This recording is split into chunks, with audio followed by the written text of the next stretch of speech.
Yo, what's up? And welcome to the Sports Talk Podcast on Monday, June 10th. Today's video, I will be going over my top 10 things I would do to fix Major League Baseball, as well as some mock trades and a lot more. Let's get started. The number 10 thing I would change about Major League Baseball, and with these, I'm going to go in depth. Number 10 is I would put in the same challenge system I would implement the challenge system that the NFL has, where you get 2 challenges per game. And if you get a challenge right, if you get both challenges or 1 out of 2 right, you get a third challenge. You get rewarded with a third challenge. I feel like there's a lot of plays later in the game that if you implement the rule where you get a bonus challenge, it helped not only speed up the game, but it also would give the team a chance that wants to challenge later in the game. And if they get that extra challenge, say they have a close play at first base where they think the runner is safe. And, for example, they only have 1 challenge and they used it earlier in the game and it was incorrect. That leaves them with none. But in this case, they have 1 more challenge left and they can use it. And if they get it right, they keep that challenge. They get rewarded with another challenge. And I feel like that would help Major League Baseball bring in more fans, because they would see, okay, maybe it's implementing the same challenge system that the NFL has, and it can help with getting the call correct. And if that team does get 1 out of 2 challenges correct, they get rewarded with a third challenge. Now let's move on to the 9th thing I would do to fix MLB. So, and I'm going to say this right now before I get to number 9. I don't have an issue with starting with 26 guys on the roster, but this is a 2-parter. So number 9, move rosters back to 40 players for September 1st call-ups. So we're going to start here. So you know how in spring training, you start spring training with 40 guys on the roster, and you have to cut it down to 26 by the beginning of the season. I'm fine with that, but like I said, this is going to be a 2-parter. The first part is, if you have a doubleheader, why not make it 20? You can call up 2 guys from the minor leagues for that doubleheader. 1 pitcher, 1 position player. 28 guys on the roster, and then you have to send them back down after that said doubleheader. And I feel like that would help, because sometimes for a doubleheader, you get a team that's got to use a bullpen day, and their bullpen gets taxed and used during that doubleheader, and either whether it be game 1 of the doubleheader or game 2 of the doubleheader, and they don't have an extra pitcher. Now with the new rule that I would be implementing if I was the commissioner, you get 1 extra position player, 1 extra pitcher for the doubleheader. So that helps. Say you need to give a guy a day off for the doubleheader for the first or second game of the doubleheader. You can now do that and not have to worry about him being worn out or tired for game 2. And same thing with pitching. If you have to have a bullpen game in game 1, you have that extra pitcher now to give you some depth in the bullpen. So that's part one of this. Now, part two of the ninth thing I would change for baseball is September 1st. Right now, you get to only call up two guys, whether it be two pitchers or two position players. I think we should go back to how it used to be, where you got 40, where your roster was bumped up to 40. You could have at minimum 40 guys on your roster. Because then that gives a team a chance to look, say you're the Rockies, and you want to call up Zach Veen, Benny Montgomery, Chase Dollander. You could call all three of them up, and you would still have enough roster spots for other September call-ups that you wanted. I don't like it. I don't like the way it is right now, where you only get two call-ups in September, and if you send a guy down, that counts as an option. That counts as one of his options being used. I think it needs to go back to 40 players on the roster for September 1st. And again, if you have something you want to change about MLB, I want to hear about it down in the comment section down below. Number 8. And this is a big one for me. All the baseball games I've gone to, I've seen it in Cincinnati. I've seen it in Chicago. I've seen it in Tampa. I've seen it in Boston. And I'm going to elaborate a little bit on this. I think you need to open the gates 2 hours during the week, maybe an hour and a half, 2 hours before the game starts. So people can catch, if they want to sit around and watch batting practice, they can. On the weekend, you need to open it 2.5 to 3 hours before the game so people can watch batting practice and walk around and take in the scenery of the ballpark. For example, like Yankee Stadium. You got Monument Park at center field. If you want to see that, I would recommend opening the gates 3 hours before game time. And the other thing is you can see both teams take batting practice if you open the gates earlier. And like Tampa. Because right now, if you go to a Rays game, they open the gates 90 minutes. Which is an hour before game time. And it's annoying because then you get in, you get to watch whoever that team the Rays are playing is take batting practice. But you don't get to see the Rays take batting practice. Which I wish MLB would change that. And have the teams open the gates a lot earlier. Number 7. The number 7 thing I would change about MLB.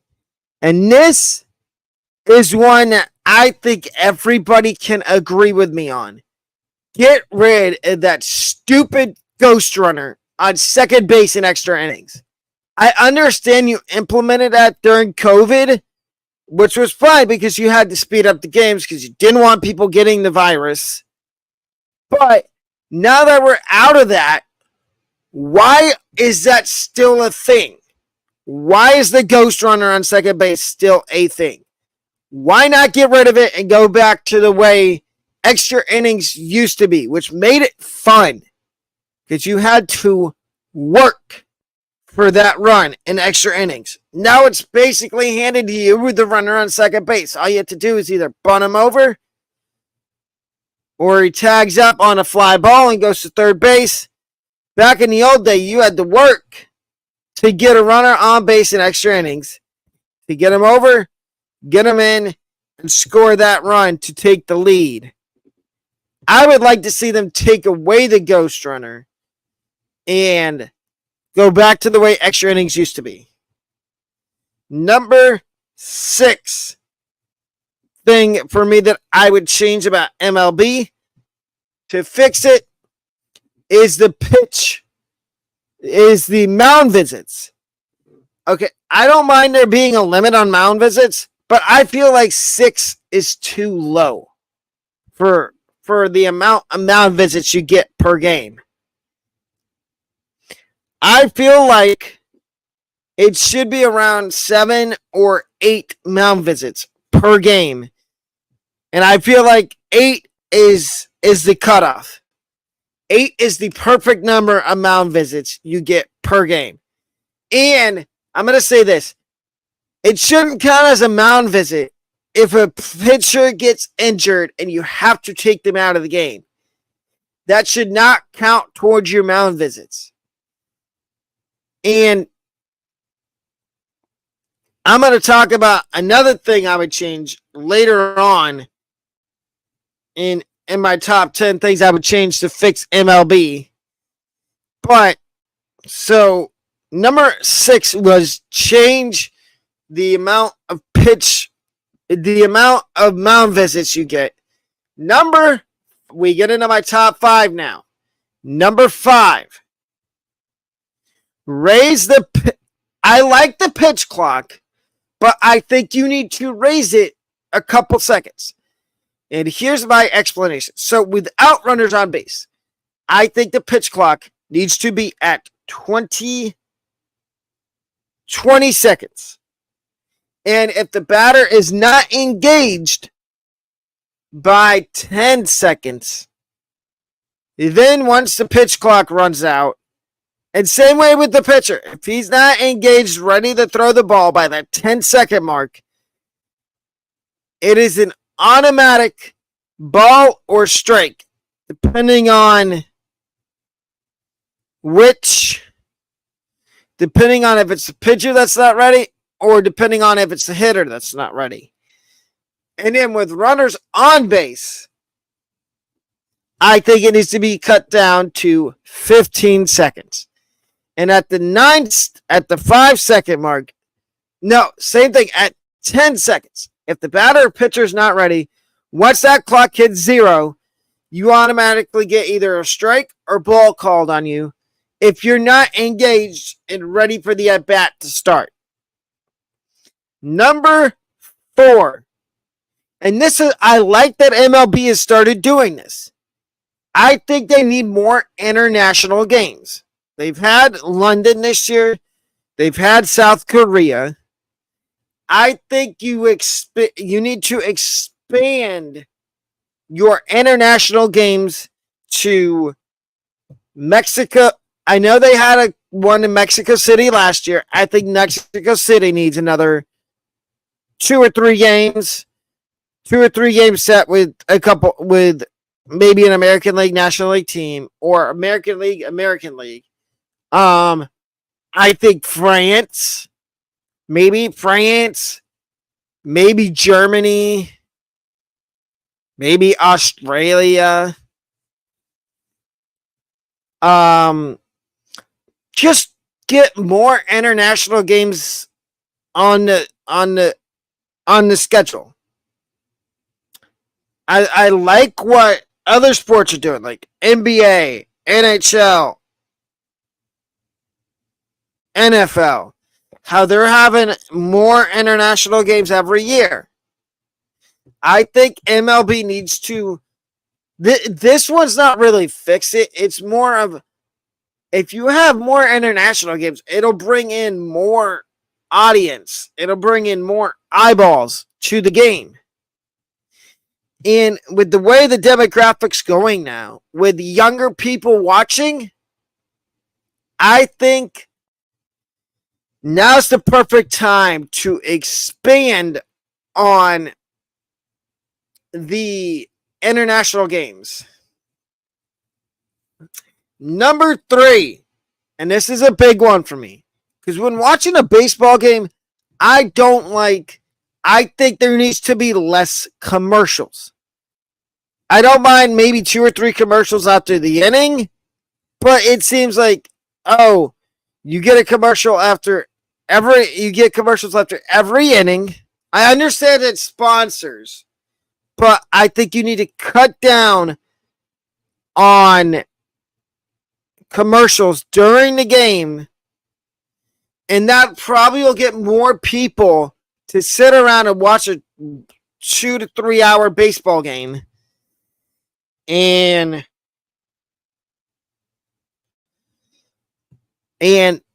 that is my stance on that. Number 2, raise the disengagements to 4.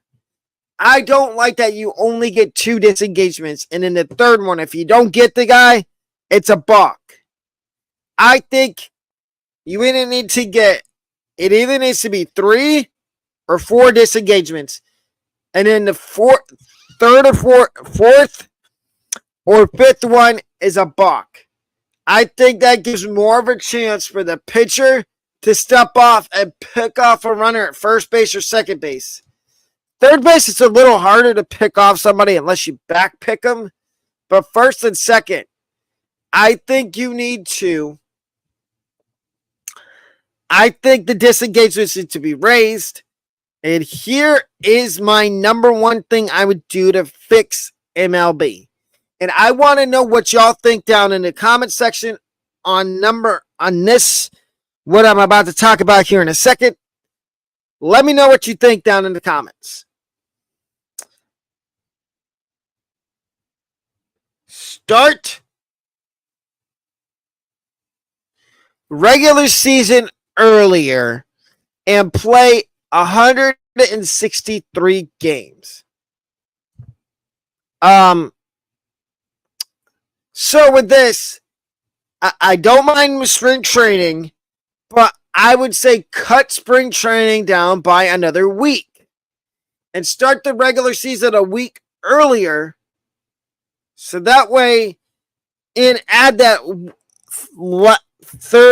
163rd game for every team. Doesn't matter who you play. Maybe it's an extra game against a division rival, or maybe it's a Rays and Marlins, like Citrus Series at the end of the year. But I wouldn't mind seeing 163 games being played in the season, because it also gives us more chance for records to be set and broken. And I wouldn't mind seeing some records be broken, like the home run record, the strikeout record, ERA, and all of that. Honorable mention goes to, and this one did not make the count because the top 10 is right outside the top 10. And I want to know what y'all think. Should this have been in the top 10?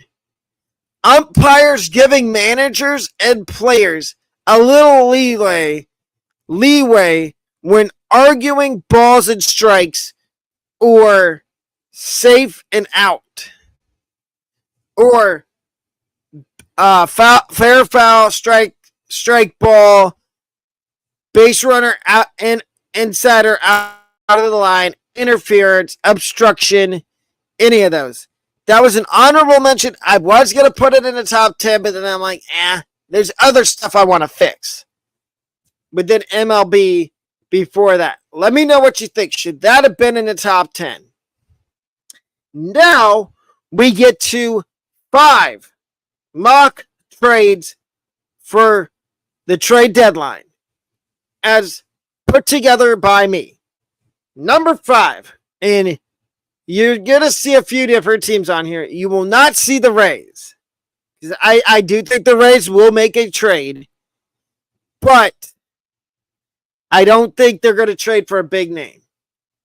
So, my number 5 trade is the Phillies trading for Kenley Jansen. And I think the Red Sox are going to want to start the package around a Griff McGarry and an Aiden Miller, who are the number 10 prospect for the Phillies and the number 2 prospect for the Phillies, as well as maybe one other filler guy. Maybe a Justin Crawford, maybe a Mick Abel.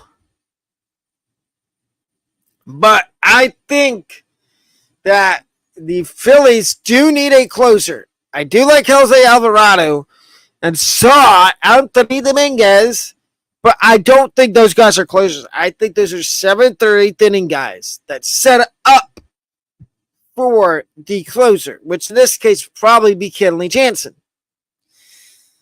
And I think the Phillies go out and get a bullpen arm in the during the trade deadline, whether it be Kenley Jansen or whether it be maybe Jordan Romano from the Blue Jays or Yemi Garcia. My number 4 trade is the Royals trading for Tanner Scott from the Marlins. And the package here, it's an interesting package. It is the Marlins get Will Klein, the number 18 prospect from the Royals, as well as Hunter Owen, the number 21 prospect from the Royals. I think the Royals are one arm away from being serious contenders. I like MacArthur at the back end of the bullpen. I think they need a setup guy. Don't get me wrong. I like Will Smith. And no, not the catcher Will Smith, the pitcher. But I think he's, right now, the point of his career he's at, I think he's a 7th, 8th inning guy. And then you get Tanner Scott.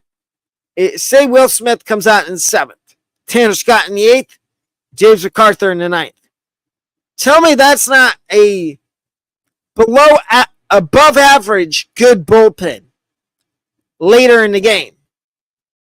I think it is. And I think if the Royals don't go out and get Tanner Scott, they might also be in the mix for a Jordan Romano, a Kenley Jansen, a Michael Kopech maybe, even though that's within the division. But I do think the White Sox are going to be sellers. Number 3 mock trade is the Astros acquiring Eric Fetty from the White Sox. If you didn't hear the news, the Astros, lost 2 starting pitchers in Christian Javier and Jose Urquidy. So they need starting pitching out. Spencer Arrigetti's been, he's been okay, but I think he could use some seasoning in the minors. So the Astros go out and acquire Eric Fetty. And the White Sox, the package they get back is infielder Camilo Diaz, the number 28 prospect within the Astros system. And they also get back right-handed pitcher Jake Bloss, the number 10 prospect in the Astros system. And again, like I said, the Astros need pitching. And I could see the Astros going out and trading for Eric Fetty, or somebody going out and trading for Eric Fetty. My number 2 mock trade is the Dodgers acquiring shortstop Bo Bichette from the Blue Jays. And the package for the Blue Jays, they get back 3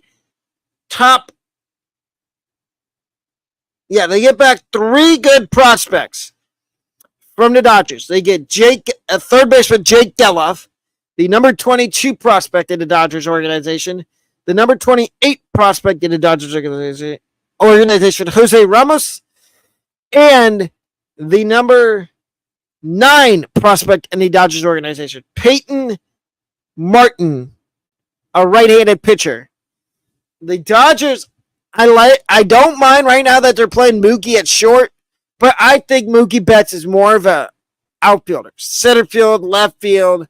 Maybe you stick him in right field and put Teoscar in left. I think the Dodgers need, and Bichette's going to be a free agent after next year. So Bichette can be there all of this, the rest of this year and all of next year. And then the Dodgers could work on an extension with him in the offseason. And I think that this is the perfect spot for Bo Bichette. I know the Guardians are in on Bichette too. But I couldn't find a package that worked for the Guardians to get Bichette. My mock trade number 1 is the Mariners go out and trade for Vlad Guerrero Jr. And the Blue Jays, they get back the package of catcher Harry Ford, the number 2 prospect in the Mariners organization. And I'm going to explain why I think Harry Ford might get moved. The Mariners have a established catcher right now, and Cal Raleigh. And I don't know if they necessarily want to hold on to Harry Ford and have him just rot away in the minors. Because if that's the case, why wouldn't you just include him in a package to acquire a bat? The second guy in this trade is the number 3 prospect in the Mariners organization, Colt Emerson. Shortstop, second base prospect.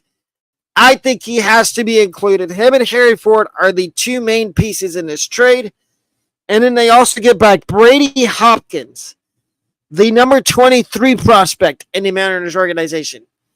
I think that's a nice recuperation of prospects between Bichette and Vladdy. And it replenishes your farm system, which is what the Blue Jays needed. Now I'm going to give you a couple other trade chips from some teams. So we start with the Blue Jays, who I just talked about, Vladdy and Bo. They've got 2 pitchers that I think could be valuable assets to contenders, and Yusei Kikuchi and Kevin Gossman. Now, there will be teams lining up for starting pitching, and I'm looking at the Atlanta Braves right now. They could go out and get Kevin Gossman or Yusei Kikuchi because they need pitching. Spencer Strider's out. AJ Smith-Shawver's out. And Strider's not going to be back till next year. So they're in the prime spot, and they have the prospects to go out and get a Gossman or Kikuchi. Now from the A's, there's 2 guys I'm looking at, and one of them is, he's the Reaper, Mason Miller. Somebody will be willing to give up prospects to get Mason Miller. And I'm going to name you 3 teams I think that could go out and get him. One being the Tampa Bay Rays. Yes, I know I said they were going to make a move for either a starting pitcher or a bullpen arm, and I think they have the prospects to go out and get Mason Miller. The question is, do they want to? Because he's under club control till 2029, 2030. And I think the answer is yes. They go out and they trade for Mason Miller. That's team number 1. And I mean, you can start the package around I'm going to tell you there's only 2 prospects for the Rays, for me, that are untouchable, and it is Junior Caminero and Xavier Isaac. All the rest of the prospects, the rest of the young guys at AAA and AA that are prospects, free reign. You can take them. But I think the package would have to start around maybe a Carson Williams, maybe a Brady Taylor, maybe Mason Montgomery. But that's team number 1. Team number 2. And I talked about them earlier. The Philadelphia Phillies.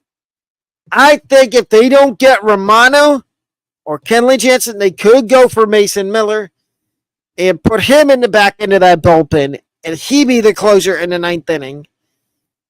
And I think that's the perfect fit. Team number 3, Seattle Mariners. And I know it's an intra-division trade, but you saw I had the Mariners giving up to get Vladdy. They could do the same thing to get Mason Miller. Next is Paul Blackburn. I think Blackburn, there's 3 teams that could go out and get him. And one of the teams I've already named, it is the Atlanta Braves. I think you're not going to have to give up a top end prospect to go out and get Paul Blackburn. I think you can give up a mid table prospect. Somebody, maybe a Colt Emerson. Oh, no. Maybe Spencer Swellenbach. Maybe Hurston Waldrop. And that would probably be enough. Then it's the Rays and the Astros. Those are the three teams that I think could be in line for Paul Blackburn. And then you've got TJ McFarland, a reliever, a lefty, which left-handed relievers are still very valued in baseball right now. And there's a number of teams that can go out and get TJ McFarland. I can give you three at the top of my head. The Rays. We can always use another lefty in the bullpen. The Yankees and the Phillies. Those are the three teams I think can go out and get TJ McFarland. Now we get to the White Sox. And I've got three guys on here that I think the White Sox are going to trade. One being Michael Kopech. And Michael Kopech, I think all three of these guys, if you trade them, they will get you a huge return. Kopech was a starter at one point. Now, he's been a really good reliever. And I think there's two teams off the top of my head that could go out and get him. One being the Phillies, and the other one being the Astros. And I think you could get a big return for him. Number two from the White Sox is Luis Robert. And I've already seen mock trades. I think you could get a big-time return for Luis Robert Jr. if you're the White Sox and you decide that he's not going to be part of your future and you want to get rid of him. You trade him somewhere that they need. I'm looking at maybe...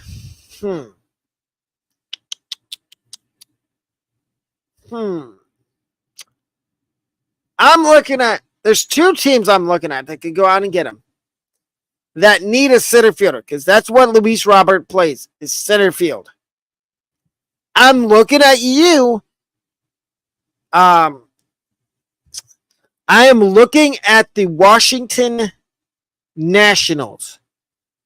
Yes, you heard me right. They're competing. I think if they trade for Luis Robert, I know it's a rental, but it's worth it to give up. That's the number two team I think that can go out to Luis Robert. You hear my number one team in a second. But the Nationals have the prospect pool, prospects, to go after a Luis Robert. And they could give him a nice package. Maybe not Dylan Cruz or James Wood. Maybe somebody along the lines. I think Robert Hassel's a Nationals prospect. National Spirits, please let me know. It's Robert Hassel one of y'all's prospects. If he is, maybe you started around him. And maybe Cade Cavalli or somebody else. My number one team that I think should go out and get Luis Robert is the Philadelphia Phillies. And this is the fourth time I've talked about the Phillies on the show today. I like Brandon Marsh, but I don't think he's a center fielder. I think he's more of a corner outfield, left, right fielder. If you bring in Luis Robert and put him in center, that outfield looks 10 times better. And then the last one is Garrett Crochet. And there's been people that I have been talking about Garrett Crochet maybe getting moved by the White Sox. I don't think they do it. If they do, it may be to Philadelphia or somebody that has the prospect pool to get him. In the Angels, I'm going to keep this one short. It's Carlos Estevez and Reed Detmers. Detmers, I think, after getting option, I think he needs a change of scenery. I think a change of scenery would do Reed Detmers a favor. Maybe it's the Rays that go out and get him. Maybe it's somebody else. And then you got Carlos Estevez, a closer. Back into the bullpen guy. I think somebody could go out and get Carlos Estevez and stick him in this 8th or 9th inning as their closer or their setup man. And now we get to prospect call-up predictions. I've got 4 prospects. And actually it's 3 because one of them just got called up, and I was going to talk about him today, and that's Drew Thorpe. He just got called up, and he's going to start tomorrow for the White Sox. So let's get to my number 2 prospect call-up prediction, and that is Nationals outfielder James Wood. I think he gets called up after the Super 2 deadline or September 1st. I'm leaning more towards that after the Super 2 deadline because I think the Nationals are going to want to see what I think he just got activated off the AAA injured list, and he should be back to playing this week or within the next 2 weeks. And I think he gets called up after the Super 2 deadline, which is the more likely thing. The back end is him getting called up September 1st to save his rookie eligibility for next year, which I don't think that happens. I think if the Nationals fall out of contention, they call him up because they want to sell tickets, and he sells tickets. Number 3 is Anthony Salamato of the Pirates. I think he gets called up after the trade deadline. I think the Pirates, mark my words, I think the Pirates will be sellers at the deadline. They'll be tweener. They'll be seller and a buyer. Because I think Martin Perez will get traded, and that opens up a spot for Quinn Priester, Anthony Salamato, or one of their other pitching prospects, maybe Bubba Chandler. But I think they open a spot for Salamato, and he gets called up after the deadline. And then my last prospect call-up prediction is the Marlins. It is starting pitcher Patrick Monteverde.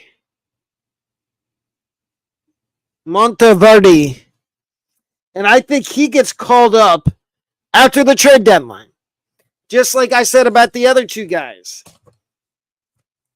that I talked about. Well, not James Wood, but the other pitching prospect I talked about. I think Monteverde gets called up after the trade deadline because the Marlins are going to trade, it sounds like, Jesus Luzardo and a couple other pitchers, which will open up space on the roster for prospects. Maybe Sixto gets another opportunity in the rotation. Maybe they call up Monteverde and he gets put into the bullpen to start. And then once they see him progressing and he's stretched out enough, they end up putting him in a rotation. And little programming now. Tonight I will have another college football podcast episode for y'all with a team preview for, I believe it's South Florida and Texas. And that is where you'll get my official record prediction for those 2 teams tonight at 11 p.m., as well as September 5th through the 9th, the college football podcast, hosted by me, will be in Blacksburg, Virginia, for Virginia Tech in Marshall. And the Virginia Tech Marshall game is Saturday, September 7th at 4:30, which means that podcast that day will start at 12:30 with me walking around Virginia Tech's campus and taking in the tailgating atmosphere of what it's like tailgating at Virginia Tech. But we do offer memberships and merch here at the Sports Talk College Football, the Sports Talk Podcast / College Football Podcast YouTube channel. It'd be greatly appreciated if you go and look at the merch. If you don't want merch and you would rather get a membership, either one is fine. And another programming note, Rockies franchise will be starting this week on Thursday. And we have, and the NFL Power Hour show with Alec and Gerald will be returning June 20th. June 20th. Mark that down on your calendars. That will be the next episode of the Alec and Gerald NFL Power Hour show. And we will be talking about the NFL and NBA. But that's a wrap for today's podcast, today's show. Thank you. Signing off.